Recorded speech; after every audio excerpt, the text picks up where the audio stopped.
legendary pre-flood civilizations.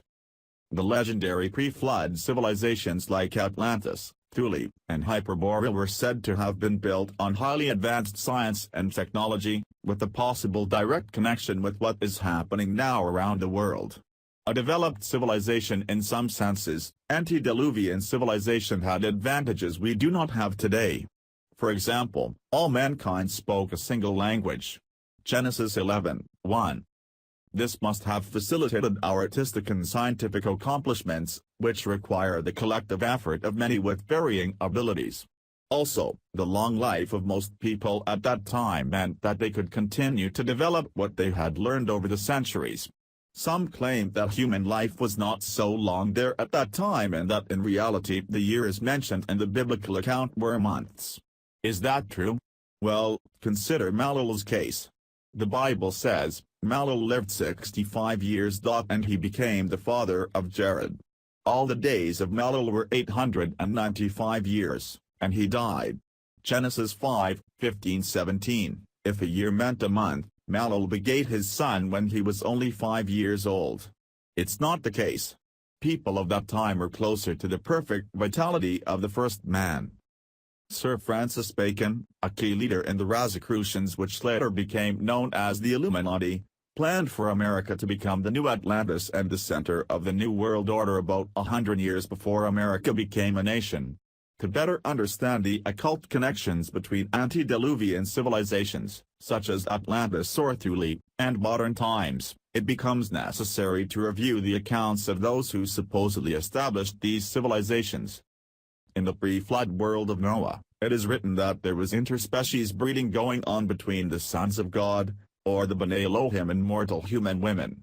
The ancient rabbinic scholars believed that the term sons of God specifically referred to fallen angels, and this was in fact the teaching of the early church for several hundred years. The offspring of these fallen angels procreating with human women were called the Nephilim. Much of these stories have been effectively suppressed for centuries and banned from inclusion in later versions of the Bible, but have been recently rediscovered, for example in passages from the Book of Enoch. There are numerous other universal mythologies of pre-flood civilizations that speak of these god-men coming from the stars and seeding the human race. In addition, traditional theories of evolution are starting to be replaced by a new understanding that the humanity on Earth was likely seeded by beings from other worlds. Anomalies which may indicate highly advanced pre-flood civilizations include the monolithic monuments that survived the flood which ended the Pleistocene era, as well as massive architectural wonders such as the pyramids, Sphinx and the Incan and Mayan monuments.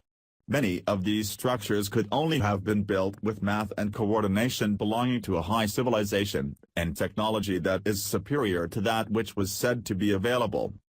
One of the forces supposedly used by certain groups in these pre-flood times was a mysterious life energy, that the Nazis rediscovered, called the Vril force. The Vril force, the energy fields studied by Nikola Tesla, and what is now called scalar technology are based on similar theories deriving from quantum mechanics. Scalar technology is based on the theory that there is a fourth dimension where powerful energies for destruction or healing on a planetary level can be transferred into our three-dimensional reality and change that reality. The Nazi concept of a Vril force is based on the idea that race of god men came from the stars in ships powered by this force and settled on the legendary island of Thule where they founded the civilization called Hyperborea. Plato believed in the Egyptian legend of Atlantis, and Herodotus spoke of another Egyptian legend of the continent of Hyperborea in the far north. When an ice age supposedly destroyed Hyperborea, this race of god-men migrated south, and it may be they who created the empire of Atlantis and the Atlantic. The secret occult societies that put Hitler into power were extremely interested in Antarctica beginning in the 1930s. The Vril and Thule societies diligently researched the ancient Tibetan, Indian, and Greek historic texts concerning prehistory. They were conducting the type of archaeology that the Indiana Jones movies were based on. Documenting the cultural, linguistic, and genetic similarities of these legends with the Nordic legends of blonde-haired blue-eyed gods, The occult societies that influence Nazi ideology came to their conclusion that the Earth undergoes periodic global cataclysms, and that vast portions of the inner Earth is hollow and has been inhabited within for many millennia by another unknown branch of humanity. Ultima Thule is supposed to have been the name of the capital city of the continent of Hyperborea, which was older than Atlantis.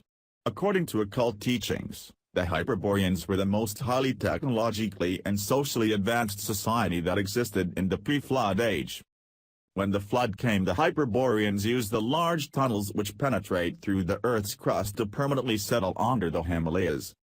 According to some legends, they named their new kingdom Agartha or Agarthi, and its capital city was Shambhala, which was the mythical paradise below the surface of the Earth. There are many scientists and researchers who believe that the founders of Hyperborea, Atlantis, Thule and other ancient civilizations were beings from other planets. There are also a growing number of biblical scholars who believe that these aliens did not come from other planets, but other dimensions, and that they were actually the fallen angels who mated with human women who produced the Nephilim. The Nazis believed that the Nordic-looking gods who came from the stars were a genetically distinct race from another world, had Rh-negative blood type, and did not evolve from apes in Africa. The Nazis supposedly were aided by a group of attractive females with clairvoyant powers called the Vril Maidens, who could channel scientific and technological information including rocket design and even how to build UFO-type flying machines. The Vril Maidens were not only famous for their gifted psychic ability, but for wearing their hair long and never cutting it. They claimed that a planet around the Aldebaran star system was inhabited by a race of people similar to ourselves with a possible shared ancestry. The entire Nazi secret energy and propulsion program went hand in hand with their understanding of alternative physics and their occult science of consciousness. Nazi scientists working on their most top-secret programs relied on the occult Vril power, a form of usable free energy, genetic manipulation, and ancient occult meditation techniques. Unfortunately, much of this technology was later used for mind control, both by the Nazi war machine and the Allied powers that defeated them.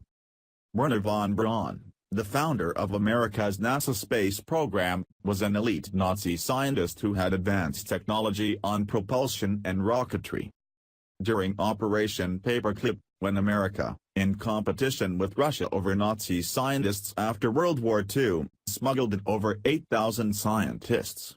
These scientists brought with them their occult practices and beliefs, along with the science which the U.S. further developed for mind control, Seam Cultura. In 1871, British novelist Edward Bulwer-Lytton, in The Coming Race, described a superior race called the Vrilia, who lived underground and sustained themselves with the Vril force or psychokinetic energy. They may have been the descendants of the Hyperboreans, inhabitants of the island of Thule. The Hyperboreans supposedly harnessed the power of Vril to manipulate matter and energy, enabling them extended lifespans and existing in what some might regard as a godlike existence. The German philosopher Friedrich Nietzsche (1844–1900) wrote of the Übermans, Superman, in his work, Der Antichrist. Nietzsche wrote, "Let us see ourselves for what we are. We are Hyperboreans. We know well enough how we are living off that track." When Nietzsche published The Will to Power, he was speaking of the Vril force and spoke of the herd, meaning the ordinary people who live by laws imposed by the corrupt state. In contrast, Nietzsche spoke of the supermen who tap into a supernatural divine force that raises them above the ordinary man,